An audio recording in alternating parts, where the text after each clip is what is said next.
YCP పాలనలోకి వచ్చిన 5 ఏళ్ల కాలంలో ఆంధ్రప్రదేశ్ను అధోగతి పాలు చేశారని భారతీయ జనతా పార్టీ నేతలు భానుప్రకాష్ రెడ్డి, అజయ్ కుమార్, వరప్రసాద్ తదితరులు విమర్శించారు. తిరుపతి ప్రెస్ క్లబ్లో శుక్రవారం మీడియా సమావేశంలో బీజేపీ నాయకులు మాట్లాడుతూ వైసీపీ అవినీతి, హత్యాకాండలకు భయపడి ప్రజల కూటమికి పట్టం కట్టారని కొనియాడారు. ఎన్డీఏ కూటమి పాలనలో సీమాంధ్రని స్వర్ణాంధ్రగా మారుస్తానని ఆశాభావం వ్యక్తం చేశారు. కూటమి పాలనలోకి వచ్చి 44 రోజులు అయ్యిందని, ఇంతలోనే రాష్ట్రం గాడిలో ఎలా పడుతుందని మాజీ సీఎం జగన్ను ప్రశ్నించారు. జగన్ 5 ఏళ్ల పాలనలో రాష్ట్రం సర్వనాశనమైందని ఆవేదన వ్యక్తం చేశారు. వైసీపీతో నష్టపోయిన ఏపీని తిరిగి బాగు చేయడానికి కూటమి ప్రభుత్వం ఎంతకాలం పడుతుందో ప్రశ్నార్థకంగా ఉందని తెలిపారు. ప్రతిపక్ష హోదా కోసం న్యాయస్థానాన్ని ఆశ్రయించడం పట్ల జగన్ కు మతి భ్రమించినట్లు ఉందని అన్నారు. ఢిల్లీలో ధర్నా చేయడానికి వెళ్లిన జగన్ మతిపోయిందని డ్రామాలు రెడ్డి అంటూ జగన్ ను అభివర్ణించారు.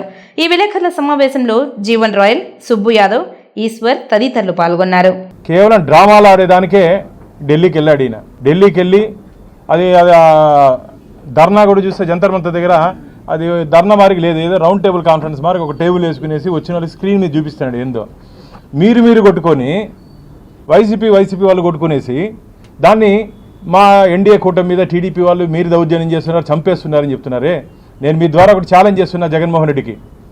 మీరు చెప్పినట్టు 35 మందో 31 మందో ఒకరు కూడా ఒకరు పొంతంలా ఎవరెవరు ఎక్కడెక్కడ చనిపోయినారు వాళ్ళ ఎమ్మెల్సీ రిపోర్టు, హాస్పిటల్లో పోస్ట్మార్టం రిపోర్టు నువ్వు 24 గంటల లోపల పెట్టు పేర్లతో పాటు. ఎందుకు డ్రామాలు ఆడతావు డ్రామాలు రెడ్డి? ఆంధ్రప్రదేశ్ ప్రజలు ఇచ్చినట్టు షాక్ ట్రీట్మెంట్కి మతి దొబ్బినట్టుంది. ఈ డ్రామాలు ఆడుతున్నాడు ఆయన. అందుకని జగన్మోహన్కి డ్రామాలు రెడ్డి అని పేరు పెట్టాం మేము. జగన్మోహన్ రెడ్డి అయిపోయింది. వైఎస్ ఆయన ఏదో సంధింటే ఏదో ఉంది కదా, ఆంధ్రప్రదేశ్ ప్రజలు జగన్మోహన్ రెడ్డిని రేపు నుంచి మేము డ్రామాలు రెడ్డి అని పిలవబోతున్నాం. ఎందుకంటే ఏందండి ఏమైపోయిందని? అంటే ఆంధ్రప్రదేశ్ రాష్ట్రం బాగుపడిందంటే నీకు నిద్ర రాదేమో. 5 సంవత్సరాలు ఆంధ్రప్రదేశ్ రాష్ట్రాన్ని నాశనం చేసావు నువ్వు కాదా? 2019 నుంచి ఒక విధ్వంసపు పాలనని ఆంధ్రప్రదేశ్ రాష్ట్రానికి ఇచ్చింది. ఆంధ్రప్రదేశ్ ప్రజలు ఏ రోజైనా మనస్ఫూర్తిగా నిద్రపోయారు 5 సంవత్సరాల కాలంలో? నువ్వు నీ చుట్టూ ఉన్నట్టు మంది మార్బడం తప్ప నాశనం చేసావు కదా ఆంధ్రప్రదేశ్ని. ఒక్క పెట్టుబడి లేదు. మిత్రులారా, శాంతి భద్రతలు బాగుంటేనే రాష్ట్రంలో పెట్టుబడులు వస్తాయి. శాంతి భద్రతలు బాగుంటేనే రాష్ట్రంలో పెట్టుబడులు వస్తాయి.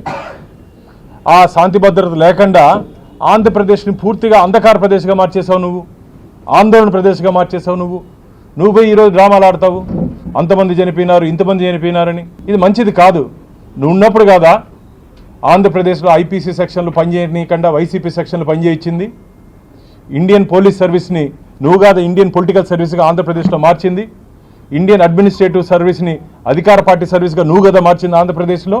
నువ్వు ఈరోజు మాకు నీతులు చెప్తావు.